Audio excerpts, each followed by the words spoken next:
میرے نبی رحمت فخر موجودات صلی اللہ علیہ وبارک وسلم سرکار جب آسمان کی بلندیوں کی طرف اپنی بار بار نگاہیں اٹھایا کرتے تھے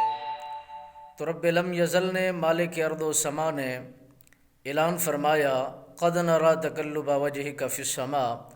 اے حبیب آپ کا چہرہ انور بار بار آسمان کی طرف جو اٹھ رہا ہے، ہم اس کو دیکھ رہے ہیں، اور چہرہ مصطفیٰ کو میرا خالق دیکھ بھی رہا ہے اور ارادے کو بھی جانتا ہے، مگر آپ کا چہرہ بار بار آسمان کی طرف اٹھانا، یہ اس بات پر وہ دلالت کر رہا تھا، اس بات کی وہ گواہی دے رہا تھا کہ کوئی ارادہ اور ہے، کوئی منشا اور چاہتے ہیں۔ اسی طرح اگر نبی کا کوئی غلام ہو، نبی کا وفادار ہو، نبی کا حبدار ہو، اگر بار بار اپنی نگاہیں آسمان کی طرف اٹھائے اور آسمان کو دیکھے حالت نماز کے اندر، تو علماء نے لکھا کہ اس کے اس فعل کو شریعت مطہرہ نے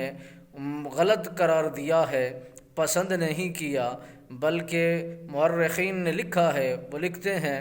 کہ اگر بار بار وہ آسمان کی طرف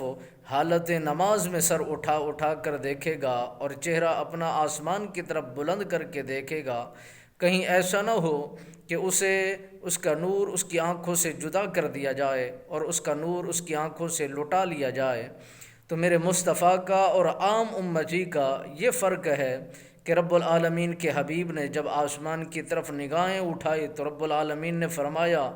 جس طرح آپ چاہتے ہیں ہم اپنے طور طریقے کو، اپنے اصول کو، اپنے ضابطے کو بدل دیتے ہیں، جو آپ کی پسندیدہ، جو آپ کا قبلہ ہے، جو چاہو اسی طرف اپنے چہرے انور کو پھیر دو اور وہی قبلہ اپنے لیے پسند فرماتے ہو، تو ہم لوگوں کو آپ کے اس قبلے کی طرف متوجہ کر دیں گے۔